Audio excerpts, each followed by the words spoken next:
All right. Hello, everyone. How's it going today? I love that there's a pause if I'm expecting them to answer. But every time. uh, today we are talking about a movie I was not expecting to watch ever, but here we are. Baby Driver. For a So lover of movies, I don't get the impression that you watch enough movies. evidently I don't. Um, I didn't know what to expect going into this movie, and it's not what I expected. But Well, hold on. If you didn't know what to expect, how did you get something unexpected? don't contradict my question. You're Anyway, contradicting your own question. anywho, so this movie stars, I can't remember the guy's name. Ansel But Elgort. was he the love interest in Fault in Our Stars? Fault in Our Stars. I don't actually know if I saw that one. He might have been. It's actually not bad, believe it or not. I think the first place I saw him was I want to say it was the Divergent series. I think he was like the brother or something in that. I didn't watch those, so but I watched The Fault in Our Stars. Make that make sense. Yes, he was the love interest in that. Okay. And he plays a guy named Baby who is a getaway driver. And goddamn, this guy can drive. Yep, and pretty much all the stunts in this movie are real. So, not a lot of CG. See, after seeing this movie, I'm curious what Edgar Wright's Ant-Man would have looked like. Oh, it would have been fantastic. I mean, his fingerprints are still all over that movie. But yeah, it would have been great if he had actually directed it. I love how John Bernthal is at the beginning and you never see him. Yeah. He's just gone. Well, they make a point to say that Doc doesn't use the same crew twice. So, I mean, of course, until the end of the movie, where all of a sudden he's got 3 of the old cast members there. But whatever. Yep. But that was supposed to be. Yeah. I bring in John Bernthal for one scene. It's something. Was he still on Walking Dead at the time, or was this after Shane died? 2017. I feel like this would have been after. Probably, it has to be after. Yeah, there's no way. Because I forgot what year season 2 ended. It had to have been before 2017. There's just no way it was still going by then. I think 17 was when Glenn died. Ugh. Okay, so that's when everybody stopped watching that. Yeah, pretty much. And then you have can't believe the spinoffs are still going. Yeah, the whole point of this movie is that Baby, as a kid, his parents got into a car accident and they died and left him with, I forgot they say the name of it, but I can't remember offhand because I watched the movie at like 3 a.m. But Joe. No, not his real name. What happened to his ears? Wait, what? What the thing that happened to his ears? I forgot what it's actually called. Oh, tinnitus. Yeah, so he's got a sensory problem in his ears with the accent, so he plays music to drown it out, which makes people think he's kind of dumb, but he's not. Yeah, no, it's all these times where they think he's either stupid or not listening, but he is pretty much always paying attention to everything. He is fully aware of what's going on at all times. The only time he's not is actually when he's not listening to music. Yeah. Every time he either isn't, well, not every time. Most of the time he's either not listening to music or talking to Deborah. The tinnitus ringing comes in and you can hear it, and then he's not thinking straight. That's pretty much the only time he's not. Speaking of Deborah, I'm fairly certain she played Cinderella. She did, and yeah. Sorry, her name's Jonathan, actually. Yes. Yes. Very good. Now, something I don't get, and I think he just kind of has a throwaway line explaining it, but why does he have so many iPods? Different iPods for different days, different moods. Yeah.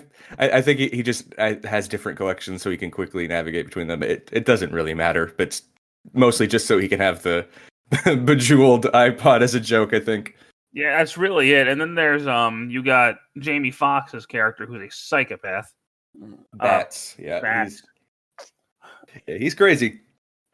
And then that's part of why I wish it was John Bernthal the whole time. Yeah, I think he might have worked better in that role. Well, but I think the reason they didn't do that is because you just think of Shane from Walking Dead Probably. the whole time. Yeah, it's possible that was meant to be one character and they changed their mind. Because the first time you but, see Bats, he about shoots a guy, and Baby's like, no. There's a bunch of times he about shoots a guy, and there's a few times he actually does. Well, I'm talking about the first time, the first job he was on with him. Just so you know like, right away, this guy's unhinged. Yeah. Actually, they're all unhinged. Even Buddy and Darling, who are generally nice to Baby most of the time, are until they're not. But I mean, they're also unhinged, even though they seem nice at first. The only one that's kind of not unhinged is Kevin Spacey. And it's just funny because this ironically is Kevin Spacey before the controversy. Yeah. Right before, actually, I think. Interesting. Yeah. But that aside, we're not getting into that. This movie has a huge focus on music. Like almost all of the music in the movie, Baby's actually listening to. So it's actually happening in the scene. Something that just reminded me of is I love the opening sequence where the lyrics of the song are just on the walls. Yeah, I'm glad you noticed that because that could be easy to miss. Yeah, that was neat. I liked that. And that whole scene is like it's a pretty long one shot too. Yeah, it's really cool. I did like that a lot. I also thought it was kind of cute how he was recording voices just to make music. There was no animosity or malice behind it. He was just making songs out of people's voices. Yeah, but of course later on they think there was something behind it, which there totally wasn't.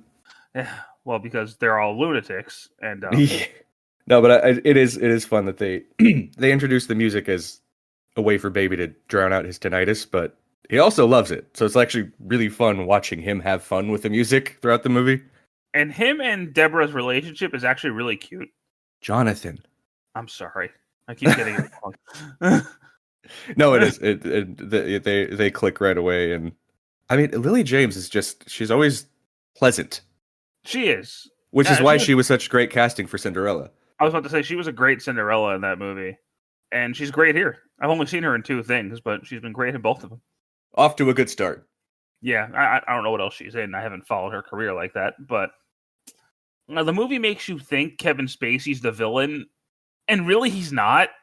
Because he doesn't end up being the final villain, but he is the reason for most of Baby's ongoing troubles. Yeah, but he's also the only one that's not like really a dick to him. No, not directly. I mean, he keeps him trapped. Again, not a good guy. He does end up helping out later on, but Baby wouldn't be in this situation if not for him. Well, technically, Baby wouldn't be in the situation if it wasn't for himself. I'm fairly certain he didn't have to be held captive for that long. He just kept him around because he was that good. I mean, he was actually that guy's a beast. Yeah, because I mean, very early on, it establishes just how smart Baby actually is. I mean, and how great of a driver. Like knocking the spike strip sideways to take out a cop car at the beginning. That was nuts. It's a lot of things like that you don't typically see. Or when he went in between the 2 red cars and then... Yeah, that's exactly what I was going to say. And swerved. Like, this guy's a genius. I mean, he predicted how the other driver was going to react to him braking in order to switch places with it. Like, yeah, he's very quickly establishes he's smart. And then when everyone's like, oh, this guy's stupid, he's like, okay, so Kevin Spacey said this. That's exactly what Kevin Spacey said word for word. And they're like, oh, never mind. But the funny thing is, even after all that, like Bats hates him the entire time. First off, it's because he thinks he's aloof and not listening, but then finds out he is, and then he still hates him. Well, because Bats is terrible. Like, they get to when they go to get the guns, and Bats' first instinct, I'm just going to kill everyone. Yeah. Which almost completely screws them over, but Baby's like, no, let's just do this, because he's trying to get Jonathan and him to have a better life and just drive away. You actually said it that time. That was funny. I didn't even bring up the foster dad, who is okay. That's what I thought you were talking about earlier when I said Joe. Oh no, the foster dad. This guy, he's got the opposite problem of Baby, or what was his fucking actual name? Miles.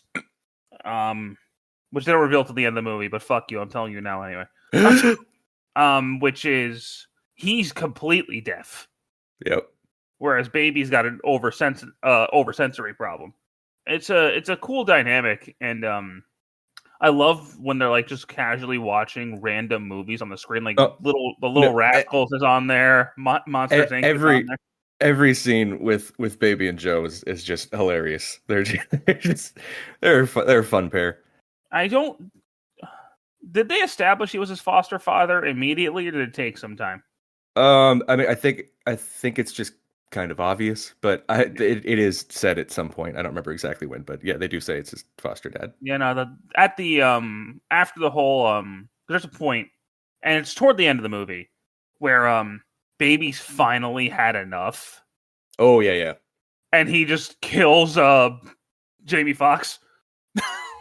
Yeah, no, it was. I mean, the whole movie, he's trying to protect people. Every single time he has a chance to stop somebody from dying, he takes it.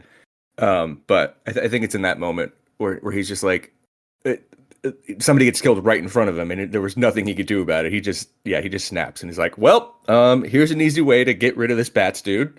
Bam. Well, because he was trying to protect that banker that he saw earlier. Yep, and then in doing so, she goes and gets a security guard. Security guard ends up getting shot, and he's just like, yeah, I'm done. That whole chase sequence between him and the cops, where he's going through the mall, he ends up stealing clothes, but gets caught immediately after anyway. So what was the point of changing?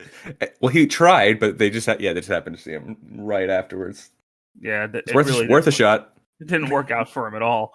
Damn! After all this stuff you got on you want to add petty theft to it too.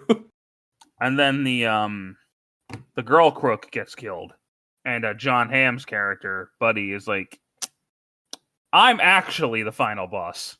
Yeah. Well, I mean, that's why I think they make it a point to earlier. Pretty much the only time that he really snaps is when somebody messes with Darling. So, yeah, he kind of blames Baby for that one after killing Bats. Yeah, because that's what led to that happening. Had it coming.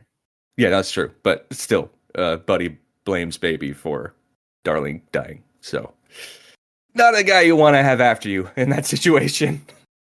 It's funny, too, because they mentioned he was a Wall Street guy. Isn't that what Mad Men basically is? I've never watched it, but I guess it is. That's funny. John Hamm's the main character of Mad Men, so... Didn't even think about that, but that does feel deliberate. It had to be. Yeah. That's either they cast him because of that, or they wrote that in because of Mad Men. That does not feel like a coincidence. If it is, that's a crazy coincidence, and I don't buy it. And then always a good. I'm glad either you don't remember it or you didn't see it. It was in the trailer, but you were supposed to get Michael Myers masks. This is Mike Myers. No, the Halloween mask. This is a Halloween mask. That part actually made me laugh. It was in the trailer, so you kind of don't get to experience it properly in the movie. But it's been long enough that even if you did see it, you clearly didn't remember it. Yeah, I definitely didn't. But it was funny. Right. Yeah. Too bad they killed that guy. And that other guy is just never... he's just in a trunk of a car that Baby has to get rid of. Yeah, I'm pretty sure Bats killed him. But they killed him for being an idiot. Oh, he also had that lovely tattoo that said hat on his neck. Yeah, absolutely. Why do you have hat tattooed on your neck? It used to say hate, but I removed the E so I could have a better shot at employment. How'd that work out? I was just about to say that. Who doesn't like hats? He's trying to be all hard while saying it. Who doesn't like hats? And then Baby's just like, all right. Okay. Now, John Bernthal says something along the lines of either you're hard as nails or you're scared as shit. And I still don't know which it is because he's just like, yep. I think it's a bit of both. Quite possible. Does whatever he can. He's good at what he does, and he wants to protect people. Bro, the part where they're at the diner and Bats is about to shoot Debbie or Deborah, I'm like, don't, no. No. Which actually, I was what I get that, he loves killing people and whatever. What was the goal there? Or was it just to out that Baby actually does know her? Like, what was he trying to do? I think there were two reasons. One, he didn't feel like paying. That's probably it. But that's honestly, people just walk out in that situation. Like, what? I mean, he shot up a room full of guys with guns because he didn't feel like paying for the guns. Was that what I thought? It was just because he thought they were cops, which he was right. They were, but like Doc knew that. Yeah, but the guy, they established he's knucking futs. So, That's a weird reference.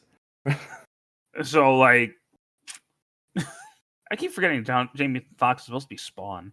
Wait, what? Yeah, he's supposed to be Spawn in the new movie. I didn't even know there was a new movie. It's been in development for like 9 years now. Yeah, well, so is Blade, and look where that got us. Yeah. Okay, so yeah, we get to the final showdown with Buddy, who is, again, at this point, completely snapped because Darling's dead, and he's got nothing to lose as far as he's concerned, so yeah, he's a force to be reckoned with. What was I going to say? So, Baby and Deborah, I keep wanting to say Debbie, but that's really not what they call her, No. are like, yo, Doc, please help us. And after he sees Deborah comforting Baby, he's like, God damn it. Shit. All right. I used to be in love once. And here's enough to get you out of here. Just go. And then then Buddy runs him over. And I was Which like, I think he might have been okay after that first hit. Injured, but okay. And then he runs him over again. I'm like, okay, now he's not okay. yeah, I was actually shocked how violent this movie was at points. But I didn't even know what rating it was when I watched it. I was like, oh, okay. This is R-rated. Yeah, no, when Edgar Wright gets that R rating, he usually uses it, but I feel like he doesn't overuse it. Like it wasn't overly gruesome at any point, but like, Shaun of the Dead, same kind of deal. Yeah. Oh, except one shot in Shaun of the Dead, never mind. I gotta rewatch Shaun of the Dead. It's been a while. Edgar Wright's got a lot of good stuff. He's all about style, and like he really meticulously plans out every shot. I want to talk about Scott Pilgrim at some point. Yeah, like Shaun of the Dead was good. The one with the old people, I forgot what that was called. Hot Fuzz, that was good. Yeah, that one. And then there was The World's End, I think was good too. But anyway, he's got some other stuff too. We're off track here. So, we're still on topic. It's still Edgar Wright. When he pushed Buddy's car off the railing, I was like, okay, so he got out. Yeah. And then she hits him with a crowbar. Which, I mean, he takes that hit pretty well, too. He's John Hamm, bro. He was Sentinel Prime. Come on, get it together. Okay. Does John Hamm just play jackass characters? Most of the time I've seen him, yeah. Wow. That's unfortunate. Stupid John Hamm. When I first saw this, I thought that he actually made Baby go deaf at the end. That's I was thinking that, but then I was like, no, wait a minute. He knows about his sensory problem. Yeah. Yep, I'm pretty sure it was just temporary overload or temporary hearing loss, but yeah, it seemed like by the end his hearing was mostly back to normal. But he got shot in the leg and fell off that railing and died. Yep.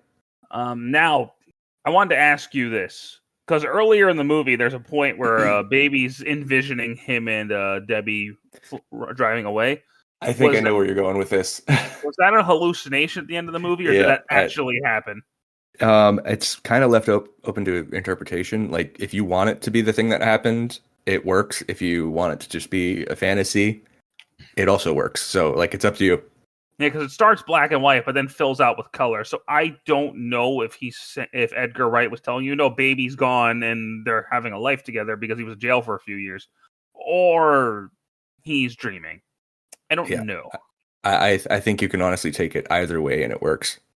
I'd like because I mean they said basically minimum 5 years before he even gets a chance at parole, but it's possible he got out even earlier, or it's possible he served the full 25 years, but not likely. I really hope he did, because that poor guy didn't deserve that shit. No, and that's a reason why he got a lighter sentencing. Like, he had witness testimonies of the people that he was clearly as nice as possible to, and then obviously the circumstances that got him stuck in that life. Like, he would have gotten life or multiple life sentences possibly, because he was involved in the heists where people died, which you get the same sentencing in those situations. But yeah, I think there was a very strong case to be made for he didn't want to be there at any point in time. But yeah, I was despite watching this at 1:00 in the morning, I was actually pretty invested. I was like, oh, damn, that's what this movie is. I would have been surprised if you didn't like this movie. Most of Edgar Wright's work is specific. Like I said, he puts a lot of work into his movies. So even if you don't like click with the plot or whatever, you gotta enjoy the style. This is one of those movies where I hope it's a one and done. I kind of don't want to follow up. He doesn't usually make sequels. Because Has he ever? Not that I can think of. Yeah, I don't know if he's ever made sequels. Now that I think about it. Because I can't see where you go with this. But maybe I'm stupid. Maybe they have an idea that I don't know about. No, I'm checking right now. As far as I can tell from the things he's directed, I don't think he's ever made a sequel. I'm pretty sure he does go from project to project. I don't think he likes to be stuck in any one thing. Yeah. The closest he did to making a sequel, but he wasn't really involved with it, was he got the cast of Scott Pilgrim back together to do the animated version. Like he's the one that messaged saying, "Hey, you want to come do this?" But I don't think he actually helmed the animated version. Oh, very good. Now But the fact that they got that whole cast back is kind of crazy. Like that doesn't happen. No, but they did it. They pulled that shit off. Yep. No, but anyways, I'm glad you liked Baby Driver. It's a fun movie. The first time I watched it, I thought it was good, but I didn't love it. The more I watch it, the more things I notice, and the more I'm like, no, this is a good movie. Yeah, no, it was very entertaining. I was invested, and I think you will be too if you watch it. Good luck finding it anywhere. Or is it not on anything? You mentioned Hulu. Hulu Premium. So if you have a Hulu Premium account, or you could just be a good person and buy the physical copy, which I have. So I see. There you go. It can't be a better person. What is that supposed to mean? It can't be that expensive. I'm just saying. It's been out for 9 years almost. Like no, the Blu-ray should be pretty cheap, and I think the 4K goes for relatively cheap too. It can't be that expensive, guys. So buy the damn movie. It's worth it. Yeah, absolutely. Now before I reveal next week's episode, I want to make an announcement that there should be, after this episode is uploaded, if you've been watching strictly on YouTube, 3 days after this episode airs, so Saturday, every single From the Shelf episode will be on YouTube. Yes, sir. So after Saturday, there will not be daily uploads anymore. It'll just be... Oh my god, it's been daily uploads the whole time though. Sorry, guys. There will be once a week. But I mean, that every time you'll know it's a brand new, fresh episode every week from now on. So that's good. Yeah. So if you guys were confused, I apologize for that. But there will be no more confusion. Well, I mean, I put the dates on the episode. That should have helped. Yes, the dates are on the episode, and there. If you look in the playlists, they're all ordered in the playlists. So there are ways to know what came out first. No. And if nothing else, I'm sure people will notice the thumbnails give it away too eventually. I hope so. Well, I don't know. I noticed. There are ways. There are many ways, but if all else fails, look at the playlists. But, Cody, so I have a list. Oh, no. I'm scared to give you. The way you said it last week, I'm scared. As you should be. Do you do this? So this is a movie that I have seen way more times than necessary. And I feel like you're going to want to shoot me after watching it. Oh, no. So next week, this is on Amazon Prime, Cody, so you know where to look for it. I have so many ways to watch things. It's you don't. I've never asked you once where to find something. We're going to watch a movie where John Travolta plays an obsessed autistic man. It's called The Fanatic. Be prepared. Oh crap, I think I tried to watch it once and didn't get through it. Oh no. This is going to be fun. Is he bald? No. No, he okay. He's got some weird, he's got some weird gray hair piece on. Okay, maybe it's something else. There was something with John Travolta I tried to watch once. It was more recent, not recent, but more recent, and I couldn't get through it. I thought it was that one. Maybe it's not that one. It was directed by the lead singer of Limp Bizkit. Interesting. Well, not looking forward to that. I am. Wait, I thought it was a list. Where are the other choices? Oh no, I'm not giving you my whole list. I have 12 items. Oh, you're saying you're prepped for torture. Got it. Do you want a list? No, just keep it spoiler free. Yeah, exactly. Yeah, I'll be all nice to you and say, "Hey, watch this good movie," and you'd be like, "Here, let's watch this crap." Yeah, I got a whole list of my next 14 picks, bro. I'll play it by week. Oh man! So next time, John Travolta is Moose on The Fanatic. I'm terrified again. Thank you guys so much for listening today. I hope you really enjoyed this video, and we'll see you next week. Take care.